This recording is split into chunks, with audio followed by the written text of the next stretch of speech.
So guys अस्सलाम वालेकुम। हम दोबारा से इस ट्यूटोरियल पे आ चुके हैं। हमारी जो प्लेलिस्ट चल रही थी, आज हमारे ट्यूटोरियल का बाकायदा आगाज़ होगा। हमारी ये लेसन 2 है हमारी प्लेलिस्ट का।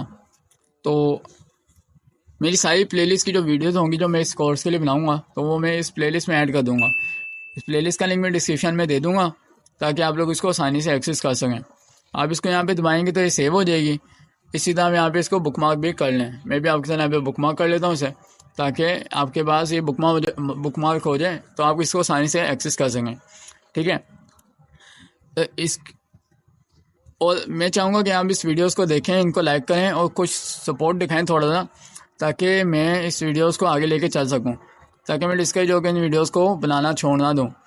तो हम चलते हैं अपने कोड की तरफ। बल्कि हम पहले देख लेते हैं, हम जल्दी से पिछली वीडियो में हम देख लेते हैं हमने पिछली वीडियो में क्या पढ़ा था। तो पिछली वीडियो में हमने ये पढ़ा था कि हमारी जो वेबसाइट है, हम इस वेबसाइट को बनाते किस तरह है। वेबसाइट बनाने में हम किस तरह कौन सी लैंग्वेजेस यूज़ करते हैं। फिर हमने देखा कि HTML CSS जावास्क्रिप्ट क्या करती हैं, क्या इनके फंक्शंस हैं। फिर हमने बाद में देखा कि सर्वर पे ब्राउज़र किस तरह काम करता है, हमने ये भी पढ़ा। फिर इसके बाद मैंने आपको एंड पे एग्जांपल दी। तो सबसे पहले हम काम के लिए काम की बात कर लेते हैं। शुरू में ही बात करते हैं भाई कोड हमने लिखना है किसके ऊपर है। तो हम कोड लिखेंगे एक किसी भी इन्वायरमेंट के ऊपर, किसी भी चीज़ के ऊपर, जैसे कि नोटपैड हो गया, IDE होना चाहिए कोई ना कोई। तो आप देखें मैंने पिछली वीडियो में जो आपको दिखाया था ये था VS कोड। तो हम इसी को इस्तेमाल करेंगे वेब डेवलपमेंट के पूरे कोर्स के अंदर, क्योंकि ये मेरी नज़र में सबसे बेहतरीन है और ये सबसे ईजी भी है चलाना। तो अब जल्द से जल्द हम टाइम वेस्ट के बगैर इसको डाउनलोड कर लेते हैं। यहाँ पे आपने बस यहाँ पे गूगल पे लिखना है, कुछ करना भी नहीं आपने। यहाँ पे सिर्फ VS लिख के एंटर कर देना। VS लिख के आप एंटर करेंगे, यहाँ पे इसको दबाएँ और ये यहाँ पे हमने इसको क्लिक कर देना है। ये डाउनलोड होना स्टार्ट हो जाएगा। अब ये मेरा डाउनलोड हो गया है। मैं जैसे इसको यहाँ पे दबाऊँगा तो ये मुझे यहाँ पे सेटअप दे देगा, इसका ऑन कर देगा। हम यहाँ पे इसका सेटअप देख लेते हैं। अब ये टर्म्स एंड कंडीशन दे रहा है कुछ ना बहुत सारी, आप इसको पढ़ना चाहिए तो पढ़ लें। आप जल्दी से नीचे आके इसको एक्सेप्ट करके एग्रीमेंट आप इसको कर दें नेक्स्ट। अब देखें हम यहाँ बहुत सारों के कुछ ये वाली ऑप्शंस नहीं आ रही होंगी चेक। अगर आपकी ये वाली ऑप्शन चेक नहीं आ रही ना इस तरह अगर आपका, तो आप इसको ज़रूर चेक कर लें। ठीक है, इसका फ़ायदा ये है कि हमारे ओपन जो करने की सलाहियत है ना VS कोड की, वो बढ़ेगी, इससे बहुत ज़्यादा हो जाएगी और हमारे लिए बहुत आसानी हो जाएगी VS कोड पे कुछ ना कुछ फाइल्स खोना, फोल्डर खोना। और भी जैसे भी इंस्टॉल होता है मैं आपको दिखाता हूँ इसका फ़ायदा क्या है। और फिर आपने अगर क्रिएट डेस्कटॉप आइकन करना है तो आप ये भी कर सकते हैं। फिर आप जैसे ही नेक्स्ट करेंगे और आपने इसको इंस्टॉल करना है, और जैसे इंस्टॉल हो जाएगा उसके बाद हम देखते हैं फिर आगे हमने क्या करना है। फिर यहाँ पे जैसे इंस्टॉल हो जाएगा यहाँ फिनिश का ऑप्शन आ जाएगा, और फिर हम उस ऑप्शन के बाद जैसे हम इसको कर देंगे क्लिक, हम VS कोड पे काम करना स्टार्ट कर सकते हैं। तो ये हो रहा है इंस्टॉल। जब तक हम यहाँ पे अपने फोल्डर पे आ जाते हैं, हम यहाँ पे एक नया फोल्डर बना लेते हैं अपने वेब डेवलपमेंट फोल्डर के अंदर लेसन 2 का। हम यहाँ पे लेसन 2 का फोल्डर बना लेते हैं, इसे एंटर करते हैं और इसके अंदर हम आ जाते हैं। थोड़ा सा ही रह गया।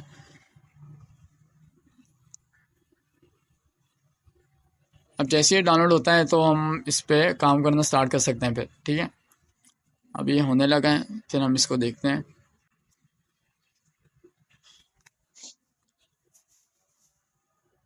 जी हाँ, तो बस ये अब होने लगा है पूरा, और ये पूरा हो गया।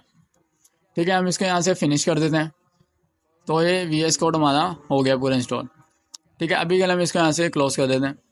हम अपने लेसन 2 के फोल्डर के अंदर आते हैं। हम यहाँ राइट क्लिक करेंगे तो आप यहाँ पे देखें ऑप्शन ओपन विद कोड। तो ये हमने जो भी चेक की थी ऑप्शन, जो आपके अनचेक आ रही होंगी बहुत सारों की, तो ये उस ऑप्शन की वजह से। ठीक है, अगर किसी की नहीं आ रही ना ऑप्शन तो आप परेशान ना हो, तो आपको परेशान होने की कोई ज़रूरत नहीं है। तो ये इस ऑप्शन की वजह से है। अगर आप दोबारा से इंस्टॉल करेंगे VS कोड को, फिर आप दोबारा से चेक कर देंगे तो आपकी ऑप्शन आने लग जाएगी। ठीक है, अभी हम इस पर जाते हैं, कोड करते हैं। जैसे हमने ओपन विद कोड किया तो हमारी ये वाली जो फोल्डर था लेसन 2 का, ये VS कोड का ना खुल के आ गया। इसको ओपन करने के और भी बहुत सारे तरीके हैं, जैसे कि हम यहाँ पे फाइल में जाएँ, ओपन फाइल पे, ओपन फोल्डर पे, कुछ भी आप करके ना इसको ओपन कर सकते हैं। आप करना चाहें तो ड्रैग एंड ड्रॉप करके भी आप इसमें फाइलें लगा सकते हैं। अब यहाँ पे हम जल्दी से कुछ फाइलें बना लेते हैं। हम यहाँ सो आप यहाँ पे देख रहे हैं हमने 3 फाइलें बना ली हैं। एक lesson.html के नाम पे आप इस बटन को क्लिक करेंगे तो आप यहाँ फाइल बना सकते हैं। एक lesson2 HTML के नाम से बना ली है, main.js और style.css।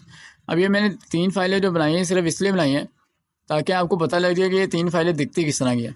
अभी हम इस पर कोई काम नहीं करेंगे, जब तक हम HTML के ट्यूटोरियल्स पे काम करेंगे तब तक हम सिर्फ HTML पे ही काम करेंगे, तो हम इन फाइल्स को अभी देखेंगे नहीं। तो अगर हम यहाँ पे चले जाएँ, यहाँ पे हम अपने lesson2 के फोल्डर में चले हैं तो ये देखें हम यहाँ पे खुद ब खुद हमारी तीनों फाइल्स बन के आ गई हैं। ठीक है, इसका एक फ़ायदा ये भी है VS कोड का, आप यहाँ पे फाइलें बनाते जाएँ तो और आपके यहाँ पे फोल्डर के अंदर खुद ब खुद बनती जाएंगी। मैं नोटपैड इसलिए नहीं रिकमेंड करता, अगर आप देखें नोटपैड पे अगर आप बनाते हैं तो आपको तीनों फाइलें खुद यहाँ से बनानी पड़ती हैं, न्यू पे जाके नेक्स्ट कुछ भी आप करते हैं तो आपको ये तीनों फाइलें खुद बनानी पड़नी थी, और ये हमारे लिए काफ़ी ऑकवर्ड और मुश्किल काम भी है। ठीक है, आप VS कोड भी जाएँ, सीधा आप यहाँ पे फाइल बनाएं, फोल्डर बनाएं, कुछ भी बना सकते हैं आप, बहुत आसानी हो जाती है हमारे लिए। और VS कोड के वो बहुत सारे बेतहाशा फ़ायदे हैं जो कि हम आगे वीडियोस में भी देखते रहेंगे। अब देखें इसका सबसे बड़ा फ़ायदा, अब यहाँ पे सिर्फ एक्सक्लेमेशन मार्क डालें और जैसे हमने एक्सक्लेमेशन मार्क डाला आप इसको एंटर करें और देखें इसने हमें पूरा का पूरा कोड उठा के दे दिया। जो बेसिक स्ट्रक्चर है HTML का वो इसने हमें खुद ब खुद दे दिया। ठीक है, अब हमें इसमें कोई भी लिखने की ज़रूरत नहीं पड़ी, इसमें हमें बहुत सारा कोड या स्ट्रक्चर है मेन जो हमने खुद ब खुद दे दिया, जो हम इस वीडियो में समझेंगे कि कोड जो इसने हमें दिया है ये होता क्या है। अगर हम नोटपैड में लिखे हैं तो हमें खुद ब खुद लिखना पड़ता है सारा कोड। ठीक है, तो इसका ये सबसे बड़ा फ़ायदा है जो इसका एमिट है। हमें एमिट जो है हमें बॉयलरप्लेट अगर हम लगाते हैं, जैसे हम दोबारा से बैक करूँ, एमिट से यह एमिट है, एमिट एब्रीविएशन यहाँ पे लिखा है एमिट एब्रीविएशन, ये वही एमिट है जिसकी मैं अभी बात करूँ। एमिट से हम अगर बॉयलर प्लेट लगाएंगे, बॉयलर प्लेट हमने एमिट से लगाई, एंटर किया तो हमें पूरा का पूरा इसने जो मेन स्ट्रक्चर है वो दे दिया कि हमें, ताकि हमारा टाइम वेस्ट ना हो। अब पहली लाइन पे देखते हैं, पहली लाइन में लिखा हुआ है डॉक टाइप HTML। इसका मतलब क्या? डॉक टाइप HTML का मतलब होता है कि हमारा जो डॉक्यूमेंट है ना वो है HTML पे बना हुआ, तो जो ब्राउज़र है हमारा इस बात के लिए तैयार हो जाए जो पीछे डॉक्यूमेंट आ रहा है ना तो वो HTML का है।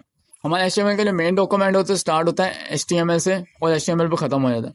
तो ये वाली लाइन है ये एक्स्ट्रा है, एक्स्ट्रा के ये से ब्राउज़र के समझने के तौर पे हम इस लाइन से हम ब्राउज़र को ये बताते हैं कि हमारा जो डॉक्यूमेंट पीछे से आ रहा है, जो पीछे से हमारा डॉक्यूमेंट आ रहा है वो जो डॉक्यूमेंट है वो HTML का है, ताकि वो और भी बहुत सारे डॉक्यूमेंट टाइप्स होते हैं। अगर यहाँ पे अगर मैं आपको दिखाऊं documents, types of document, types of doctype, ठीक है, मैं आपको दिखाऊं यहाँ काफ़ी सारे आने हैं, काफ़ी सारे होते हैं। तो इसलिए हमने यहाँ पे इसको पहले सबसे पहले हमने इसको यहाँ पे पहली लाइन में हमने इसको ये बता दिया ब्राउज़र को कि हमारा जो डॉक्यूमेंट आ रहा है पीछे से वो HTML का है। तो इसी तरह अगर हम अगली लाइन पे जाते हैं तो यहाँ लिखा हुआ है HTML, ये HTML का मेन टैग है, जैसे मैं आपको बताया यहीं से HTML की जो डॉक्यूमेंट की स्टार्ट होता है और यहीं पे HTML का एंड पे हम लगाएंगे HTML, जिससे ये ख़त्म हो जाएगा। ये क्लोजिंग टैग इसका, ये ओपनिंग टैग। आप देख रहे हैं ओपनिंग टैग तो सिर्फ इतना भी था, ये इसका ओपनिंग टैग है। ठीक है, अगर आप इसको यहाँ से हटा दें तो ये फिर भी इसका ओपनिंग टैग है। ठीक है, ये इसका ओपनिंग टैग है। अगर हम इसको यहाँ से हटा दें तब ये ओपनिंग टैग है, लेकिन हमने इसके यहाँ पे एक एट्रीब्यूट पास किया हुआ है कि हमारा जो डॉक्यूमेंट की लैंग्वेज है वो होगी इंग्लिश, ताकि ब्राउज़र को पहले से पता हो, वो पहले समझने की कोशिश ना करे कि लैंग्वेज कौन सी है। तो इससे हमारा टाइम बचता है और हमारी जो वेबसाइट की लोडिंग होती है वो तेज़ होती है। तो हम इसको पहले से लिख के दे देते हैं भाई हमारी जो लैंग्वेज है वो है इंग्लिश। फिर HTML के अंदर 2 चीज़ होती हैं, एक होती है हेड और एक होती है बॉडी। हेड के अंदर हम वो चीज़ें डालते हैं, मेटा टैग डालते हैं, टाइटल डालते हैं। इसके अलावा हमने जो एक्सटर्नल शीट्स ऐड करनी है तो हम वो भी डाल सकते हैं, स्क्रिप्ट ऐड करनी है तो वो भी डाल सकते हैं। ठीक है, तो मेटा टैग के बहुत सारे काम है, इसका मेन जो काम होता है वो है SEO के लिए होता है। इससे हमारी जो वेबसाइट की SEO है वो आसान हो जाती है कि मतलब हमने जो अगर हमने वेबसाइट पूरी बनाई भी है सही तरह और हम गूगल पे फिर भी लिखे हमारी वेबसाइट का जो पूरा नाम है और फिर भी वो ना है तो वो इसलिए नहीं आती क्योंकि हमने उसके मेटा जो टैग्स हैं वो सही तरह नहीं लगाए हुए। अगर हम वेबसाइट हमने बनाई और उसको सही तरह हमने लिखा और फिर गूगल पे हम वही नाम लिखें, हम जो वेबसाइट का पूरा नाम लिखें, तो वो पूरा नाम लिखने से हमें हमारी वेबसाइट शो करवाएगा ऊपर। तो ये तब होता है कि हमारी अगर जो वेबसाइट की जो ऑप्टिमाइजेशन है वो सही तरह हुई है। अगर हमारी ऑप्टिमाइजेशन सही तरह नहीं हुई है, मतलब हमने मेटा टैग सही तरह यूज़ नहीं किए हुए, तो हमारी वेबसाइट कभी भी रैंक नहीं कर पाएगी उसके अंदर, गूगल के अंदर। इसके बाद हम यहाँ पे देख रहे हैं अगली लाइन में ये लिखा हुआ है मेटा चार set is equal to UTF-8। तो UTF-8 जो इनकोडिंग स्कीम है ये एक यूनिवर्सल इनकोडिंग स्कीम है, फॉर्मेट है इसका। तो हम ये बता रहे हैं कि हमारे डॉक्यूमेंट की जो यूनिवर्सल कोडिंग स्कीम है ना, इनकोडिंग स्कीम, वो होगी UTF-8। इसके बाद अगली लाइन पे लिखा हुआ है कि हमारी जो मेटा व्यू पोर्ट है, व्यू पोर्ट की content is equal to width device width initial scale 1 है। ये जो टैग हमारा मेटा का है ये तब यूज़ होता है या फिर ये काम तब करता है जब हमने डिफरेंट डिवाइसेस में अपनी वेबसाइट शो करवानी है, जैसे कि हमने करवानी भी है। हम कोई वेबसाइट बनाएंगे, हम ये तो नहीं चाहते कि सिर्फ लैपटॉप पे शो हो या फिर किसी मोबाइल पे शो हो किसी खास पे, तो हम चाहते हैं कि वो सब डिवाइसेस पे शो हो। तो अगर ये लाइन लिखी होगी तो ये हमारे बहुत ज़्यादा मदद करती है हमारी वेबसाइट को दूसरी डिवाइसेस पे शो करवाने की। इसके अगली लाइन पे यहाँ पे लिखा हुआ है टाइटल, और टाइटल के अंदर यहाँ पे लिखा हुआ है डॉक्यूमेंट अभी के लिए, ठीक है। यहाँ पे हम टाइटल बदल भी सकते हैं, अभी मैं आपको बदल के दिखाता हूँ। तो टाइटल में हमारा जो HTML के डॉक्यूमेंट का टाइटल होता है ना, हम वो डालते हैं, ठीक है। इसके अलावा इसके अंदर हम डालते हैं लिंक। अगर मैं आपको यहाँ पे लिंक करके दिखाऊँ CSS फाइल, हम CSS फाइल को यहाँ पे लिंक कर सकते हैं। यहाँ पे को जिसने ऑप्शन दे दिया हम यहाँ पे CSS को लिंक कर सकते हैं। अब देखें हमारे यहाँ स्टाइलो CSS है। अगर यहाँ पे कोई और नाम होता तो आप इसको बैक करते हैं और कोई भी नाम लिखते हैं तो वो आपकी जो लिंक जो स्टाइल की फाइल है वो लिंक हो जानी थी, ठीक है। इसी तरह अगर हम यहाँ पे लिखें स्क्रिप्ट, हम यहाँ पे स्क्रिप्ट लिखें, SRC वाले फोल्डर में जाएं, हम यहाँ पे लिखें main.js। अब देखें मैंने यहाँ SRC में अपने main.js जो कि ये वाली फाइल है इसको दिया लिंक इसका, और यहाँ पे लिंक हो गई खुद ब खुद। अब इससे क्या है कि हमारी हेड के अंदर ये सारी चीज़ें पहले से लोड हो जाएंगी। जैसे हमारी वेबसाइट चलने लगेगी, हमारी वेबसाइट में पहले स्क्रिप्ट, ये लिंक और ये सारा कुछ ना, टाइटल, डॉक्यूमेंट के जो 4 सेट वगैरह हर चीज़ें पहले से लोड हो जाएगी, ताकि जैसे हम हमारी बॉडी को रेंडर करना स्टार्ट करें ब्राउज़र तो उसमें कोई मसला ना दे, ठीक है। तो मतलब HTML के अंदर अगर हमने वेबसाइट बना दी है और वो जैसे कि हमें पता है कि गंदी सी बनती है, जैसे हमने पिछले वीडियो में भी देखा था, और अगर हमने इसमें स्टाइल लगाना है तो स्टाइल लगाने का अब देखें बहुत सारे तरीके हैं। जैसे कि ये वाला एक तरीका है, ये हमने एक्सटर्नल स्टाइल शीट को यहाँ पे ऐड किया हुआ है, ठीक है। एक्सटर्नल स्टाइल शीट को हमने यहाँ पे ऐड किया। अब इस डॉक्यूमेंट के ऊपर हम जैसे हम इसको बनाते रहेंगे, हम इसका स्टाइल CSS में लिखते रहेंगे, तो इस वेबसाइट के अगर हम लिंक नहीं करेंगे ना तो हमारी वेबसाइट बहुत गंदी शो होगी। फिर जैसे ही हम इसको यहाँ से स्टाइल में लिखा हुआ कोड यहाँ पे दोबारा से ऐड कर लिंक करवाएंगे तो दोबारा से वो इसके ऊपर जो हमारी वेबसाइट है इसके ऊपर लगेगा, और हमें वो एक अच्छी सी वेबसाइट, जैसे कि हमने देखा पिछली वीडियो में, जैसे मैंने लिंक की थी और उसने हमें एक बहुत ख़ास अच्छा सा व्यू दे दिया था। तो बस यही था इसकी मेन स्ट्रक्चर इसका HTML की डॉक्यूमेंट का, ठीक है। अब अगर हम यहाँ पे देखें टाइटल में अगर वो चीज़, अब जैसे मैं यहाँ पे लिखूँगा मोमिन वेबसाइट, तो ये हमें डॉक्यूमेंट के टाइटल के ऊपर मोमिन वेबसाइट दिखाएगा। अब ये देखें यहाँ पे मेरा आप कहेंगे लाइव सर्वर में, इसको लाइव सर्वर को ऑन करने लगा, आप कहेंगे लाइव सर्वर क्या है। अब यहाँ पे जाएंगे एक्सटेंशन में और आपने यहाँ पे लिखना है लाइव। अब जैसे इस पर ये हमारी वेबसाइट खुल गई है। अब जैसे यहाँ पे लाइव लिखेंगे तो यहाँ लाइव सर्वर आ जाएगा, और यहाँ पे जैसे इसका इंस्टॉल लिखा है यहाँ पे इसका इंस्टॉल लिखाएगा। आप जैसे इस इंस्टॉल को दबाएंगे ना तो ये आपकी इस पर इंस्टॉल हो जाएगी। मेरा इंस्टॉल है तो यहाँ पे इसलिए ऑप्शन दिखा नहीं रहा, तो ये आपका इंस्टॉल जैसे ही हो जाएगा तो आपका यहाँ पे छोटा सा आइकन बना देगा। अभी हमारा सर्वर स्टार्ट हो जाएगा तो यहाँ पे दिखा रहा है कि सर्वर स्टार्ट है, क्लिक करो बंद करने के लिए।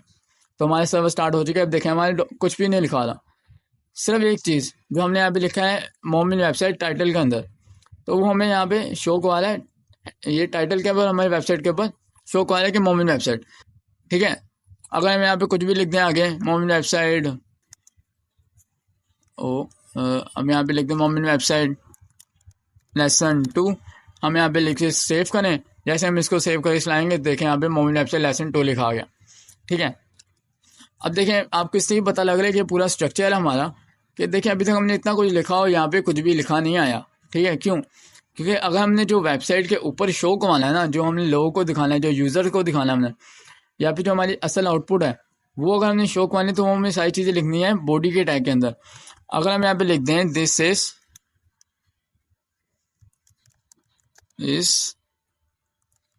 माई वेबसाइट बॉडी, अब इसको लिखकर अगर हम सेव करेंगे तो सेव करते साथ ही अब देखें गूगल पे यहाँ पे खुद ब खुद चल गया। अब लाइव सर्वर का क्या फ़ायदा होता है? यही फ़ायदा होता है कि हमें खुद ब खुद वेबसाइट पे की हुई चीज़ें दे देता है। मैंने इसको रिलोड नहीं किया। अब जैसे मैं आपके सामने दिखाऊं, अब यहाँ पे मैं कुछ भी लिखता हूँ, इज ऑसम। इसको हम दोबारा से सेव करें, जैसे हम ब्राउज़र पे जाएंगे देखें यहाँ पे हमें आउटपुट मिल गया। तो लाइव सर्वर का ये बहुत बड़ा फ़ायदा ये है, और लाइव सर्वर VS कोड के साथ ही हमें फ़ायदा देता है। नोटपैड पे ये काम नहीं करेगा तो इसलिए फ़ायदा ही नहीं। तो VS कोड पे आप एक्सटेंशन में जाएं, इस एक्सटेंशन बहुत सारे यहाँ पे आपको नज़र आ जाएंगे। हम आहिस्ता आहिस्ता डाउनलोड करेंगे, जो हमें ज़रूरत होगी हम उन चीज़ों को डाउनलोड करते जाएंगे, हम अपनी वीडियोस में इसको शो करवाते जाएंगे, ठीक है। तो ये था बेसिक स्ट्रक्चर HTML का, ठीक है।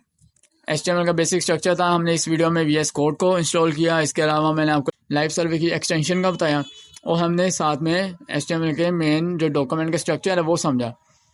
तो उम्मीद है आपको इस वीडियो से फ़ायदा होगा।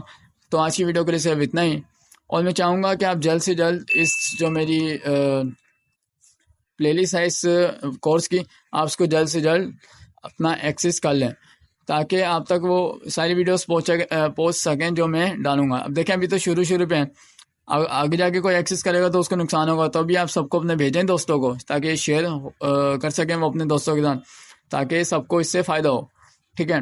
तो और मैं ये चाहूँगा आप थोड़ा इसको लाइक करें, सपोर्ट करें, शेयर करें, ताकि मैं इस वीडियो को अपने कोर्स को कंटिन्यू रख सकूँ।